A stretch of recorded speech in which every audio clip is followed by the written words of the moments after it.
pikir dulu waktu itu karena saya dikasih antibiotik nggak kuat, jadi saya sesak napas dan lain sebagainya. Iya. Tapi antibiotiknya diberhentikan. Nah, setelah saya mendapat sertifikat negatif, jadi lulus saya, Mas. Tapi 2 minggu kemudian timbul efek di tubuh saya itu masih sering sesak napas, di paru-paru kayak ada gelembung-gelembung gitu. Nah, ketika saya periksa kan dokter bilang secara imunitas tidak ada lagi COVID di tubuh saya, secara imunitas. Iya. Sudah tidak ada. Tetapi efek ke jaringan tubuh yang lain ini yang harus disembuhkan. Nah, itu nggak perlu perlu waktu cukup lama, Mas, 2 tahun. Saya harus menyembuhkan penyakit yang dirusak oleh COVID di tubuh saya ini. Oke. Gitu. Jadi teman-teman yang memang jangan meremehkan penyakit ini. Penyakit ini kalaupun Anda nanti imunitasnya kuat, sepertinya sekarang Anda nggak merasa sakit, sekarang Anda merasa sehat-sehat saja, itu belum tentu apabila virus ini masuk ke tubuh Anda dan pada akhirnya merusak jaringan yang lain. Iya.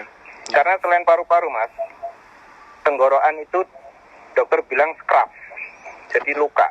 Oh. Gitu, Iya. karena kan kering ya. Iya. Nah, tenggorokan itu juga luka, itu scrap. Gitu.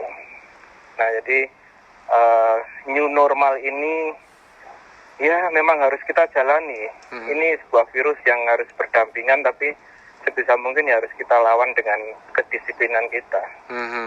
Iya. Cukup memprihatinkan. Makanya kalau saya dengar ada perawat yang sampai meninggal, rasanya anu banget, Mas. Berantes sekali rasanya. Saya nggak cuma lihat perawatnya, tapi janin yang umur 4 bulan itu loh, Pak. Betul, ya. Karena ketika saya dirawat itu saya kan ngobrol sama perawat-perawat itu ya, mereka nggak pulang, gitu kan. Iya. Nggak bisa berinteraksi dengan istrinya dan suaminya secara normal, di rumah. Iya. Betul. Anak-anaknya. Nah, kemudian sampai mungkin harus meninggal dan lain sebagainya. Ini, ayolah kita ini sebagai sesama yang harus saling inilah, jangan. Iya, Mas. Ini new normal ini agak berat nanti memang dijalankan.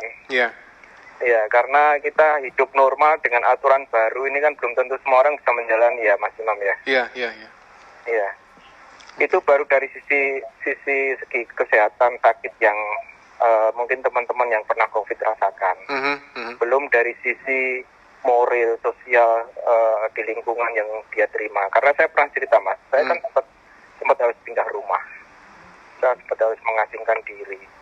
Ya, didatengin di teror WA dan lain sebagainya. Wow. Nah, ini corona ini hampir merusak segala sendi sosial, sendi ekonomi, semuanya ini dibikin berantakan. Tapi ya memang kalau kita harus berdampingan, ya harus kuat-kuat aja. Iya, Mas Imam. Iya, setuju saya. Iya. Nah itu, jadi yang masih sehat, ojo sampai kena COVID, jangan sampai, bener. Lorone itu, kalau saya bilang ya, mungkin memang benar, kalau sakit, kena corona, tiba-tiba 2 hari meninggal, itu bisa terjadi. Saya waktu sakit, Mas, nggak bisa napas itu sampai gedruk-gedruk saya. Sampai pakai alat bantu begitu? Oh enggak, saya karena sempat, kan di rumah ya, sempat, jadi ketika saya sesak napas, nggak bisa napas, jenengan tahu gedruk-gedruk, Mas, jadi saya sampai, kaki saya tuh sampai saya hentak-hentakan gitu. Iya, gitu pokoknya. Oh iya. Kayak mau ambekan kangel ya. Sudah dipesen jangan sampai membungkuk. Kalau sesak napas ojo bungkuk, karena orang kan bungkuk ya. Iya. Nah, jadi harus tetap, bener, jadi lehernya tuh kayak diikat kawat gitu, klak gitu. Itu mesti lewat pasti. Kalau yang nggak kuat, jadi bener kalau yang kena COVID terus ada yang bilang PDP, dianggap PDP 4 hari kemudian meninggal. Loh iya, karena dia kadang-kadang nggak merasakan tubuhnya itu nggak cuma sesak napas, tapi tubuh yang lain mungkin sudah diserang. Iya. Itu. Ya itu mungkin ya sekedar cerita bahwa COVID ini cukup mengerikan. Bukan hal yang harus diremehkan. Iya. Setuju. Iya. Nggih. Nggih, Mas Imam. Nggih. Ya, Baik. mudah-mudahan semua seluruh Surabaya Indonesia sehat. Amin. Amin. Nggih. Amin. Nggih, Assalamualaikum. Waalaikumsalam warahmatullahi wabarakatuh. Mas Asmara bergabung dengan Suara Surabaya. Ini kawan lama sekali saya nggak kumpul karena saya juga cukup lama tidak bersiaran malam dan baru kali ini kesempatan kumpul lagi dengan saya. Kawan, program loyal